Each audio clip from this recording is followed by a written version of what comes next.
बिस्मिल्लाहिर्रहमानिर्रहीम, अस्सलाम वालेकुम। मैं हूं राखिल हसन गुमन। नाज़रीन, टी20 वर्ल्ड कप 2024 जिसके आगाज में अब सिर्फ 77 डेज बाकी बचे हैं, उसके हवाले से पाकिस्तान क्रिकेट बोर्ड के जो सर्कल्स हैं उनके अंदर यह डिस्कशन चल रही है कि जनाब टी20 वर्ल्ड कप 2024 में पाकिस्तान टीम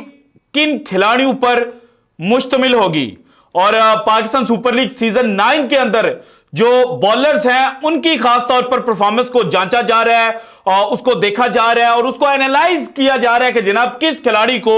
टी20 वर्ल्ड कप 2024 की जनाब टिकट जो है वो पीएसएल सीजन 9 की वजह से दी जा सकती है। क्योंकि एक जमाना ऐसा था कि जिसमें पाकिस्तान को फास्ट बॉलर्स की प्रोडक्ट कहा जाता था, बल्कि फास्ट बॉलर्स की फैक्ट्री कहा जाता था। लेकिन फिर एशिया कप 2023 और उसके बाद ओडीआई वर्ल्ड कप 2023 में जिस तरह से पाकिस्तान के बॉलर्स ने परफॉर्म किया, तो यह कहा जाना शुरू हो चुका था कि पाकिस्तान की जो फास्ट बॉलर्स की फैक्ट्री है वो शायद बंद हो चुकी है। और अब पीएसएल सीजन 9 को देखा जाए तो इसमें भी एक भी फास्ट बॉलर ऐसा पाकिस्तान को नहीं मिला जो जनाब अपना इंपैक्ट छोड़कर गया हो और जिसके बारे में क्रिकेट पंडित यह कहते हो कि जनाब ये लड़का जो है ये टी20 वर्ल्ड कप 2024 में पाकिस्तान को जीत जो है वो दिला सकता है। तो ऐसी सूरत में एक दफा फिर से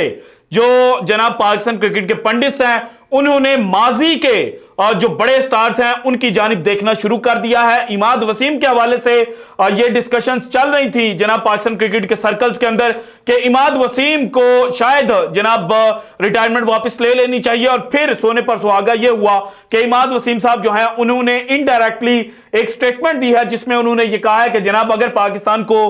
उनकी जरूरत है तो वो रिटायरमेंट विड्रॉ करने के लिए तैयार हैं। और अब जनाब शाहिद खान अफरीदी की एक स्टेटमेंट पाकिस्तान के premium fast bowler Mohammad Amir के हवाले से वायरल हो रही है और इस स्टेटमेंट के अंदर मोहम्मद आमिर को खुशखबरी जो है वो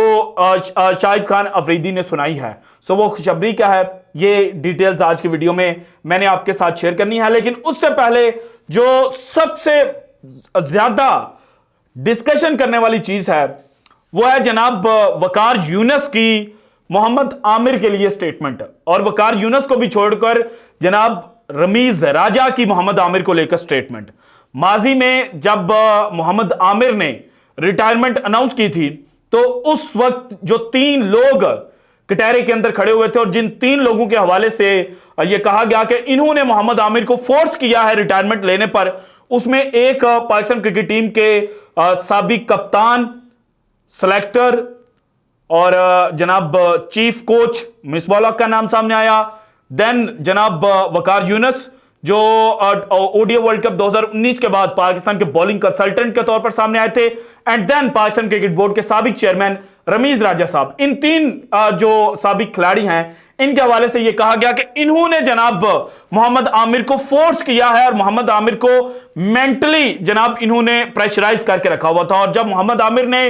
जनाब दिसंबर 2020 में व्हाइट बॉल फॉर्मेट से रिटायरमेंट अनाउंस की थी तो उस वक्त उन्होंने मेंटल प्रेशर की ही बात की थी। और अब जनाब पाकिस्तान सुपर लीग सीजन 9 में जो एलिमिनेटर नंबर 1 इस्लामाबाद यूनाइटेड और क्वेटा ग्लैडिएटर्स के दरमियान खेला गया, इसमें जीत तो इस्लामाबाद यूनाइटेड को मिली, लेकिन जो परफॉर्मेंस मोहम्मद आमिर ने दी थी कि अगर उनके पहले ओवर को देखा जाए और उसमें भी खास तौर पर जो 5वीं गेंद उन्होंने जनाब मार्टिन गुप्तल को की थी, उस गेंद की जो मूवमेंट, उस गेंद को जनाब जो वो हल्का सा बाहर को निकली, तो क्रिकेट पंडित ये कह रहे थे कि जनाब 2009 वाला जो मोहम्मद आमिर है वो मोहम्मद आमिर जिसने पाकिस्तान को पहले टी20 वर्ल्ड कप के फाइनल में जनाब कामयाबी दिलाई थी, उसके बाद चैंपियंस ट्रॉफी में भारत के खिलाफ पाकिस्तान को कामयाबी दिलवाई, देन ऑस्ट्रेलिया के खिलाफ उसने बड़ी शानदार परफॉर्मेंस दी थी, देन इंग्लैंड के खिलाफ वो जनाब टेस्ट सीरीज जिसमें मोहम्मद आमिर का नाम जनाब फिक्सिंग के हवाले से सामने आया था और बाद में प्रूव हुआ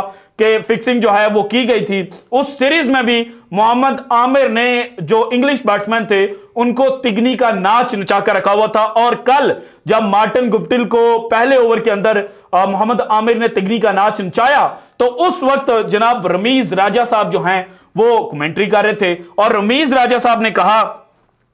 कि this really was well bowled, look at the length, he spotted that length and just carried on hammering the ball there forcing the batsman to be in two minds, said Ramiz Raja while watching the replay of Ahmed's first over against Islamabad. और जनाब उन्होंने कहा कि देखें movement नहीं थी, लेकिन मोहम्मद आमिर ने लेंथ को पकड़ा और उस लेंथ के ऊपर बॉलिंग की, और जो बैट्समैन थे मार्टिन गुप्टल और एलेक्स हेल्स, उनको डबल माइंड किया कि उन्होंने आगे आकर खेलना है या पीछे बैकफुट पर रहकर डिफेंस करना है। इसके बाद वकार यूनुस साहब ने जो स्टेटमेंट दी वो ज्यादा खतरनाक है, और उसमें वो कहते हैं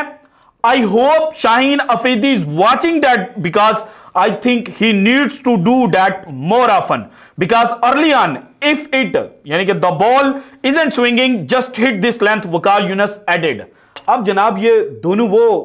प्लेयर्स हैं, दोनों वो बड़े हैं जिनके हवाले से माजी के अंदर ये खबरें आई कि मोहम्मद आमिर को मेंटली प्रेशराइज करने में ये दो नाम जो हैं वो शामिल थे। और अब मोहम्मद आमिर ने जो पीएसएल सीजन 9 के एलिमिनेटर 1 में पहला ओवर किया, उसके बाद दूसरे ओवर के अंदर सिर्फ उन्होंने जनाब 7 रन दिए, तीसरे ओवर के अंदर सिर्फ 5 रन दिए और एक विकेट जनाब उन्होंने हासिल की फहीम अशरफ की। देन वेरी नेक्स्ट बॉल के ऊपर हैदर अली जो हैं वो रन आउट हुए। देन लास्ट ओवर के अंदर उन्होंने हुनैन शाह की विकेट हासिल की और लास्ट बॉल के अंदर उनको छक्का लगा था, वरना मोहम्मद आमिर जो हैं वो जनाब अपने इस पीएसएल सीजन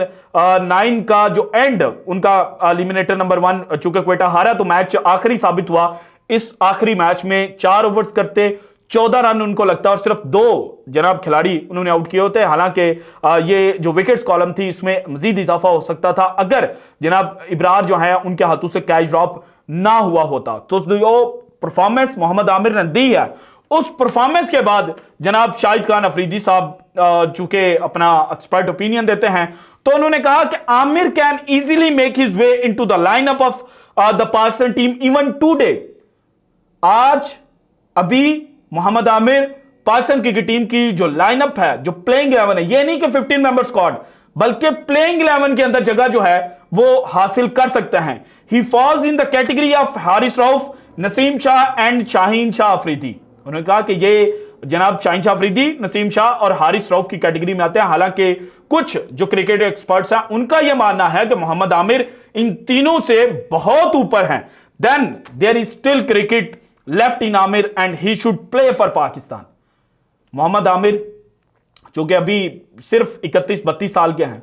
4 से 5 साल वो इंटरनेशनल क्रिकेट खेल सकते हैं। जिस तरह से T20 क्रिकेट अब जनाब बढ़ गई है, तो अगर ये टेस्ट क्रिकेट भी नहीं खेलते, व्हाइट बॉल फॉर्मेट और जनाब T20 क्रिकेट को खेलते हैं, तो उसमें जनाब ये ना सिर्फ T20 वर्ल्ड कप 2024 खेल सकते हैं बल्कि ओडीआई वर्ल्ड कप 2027 जो साउथ अफ्रीका के अंदर हेल्ड किया जाना है, जिसमें जनाब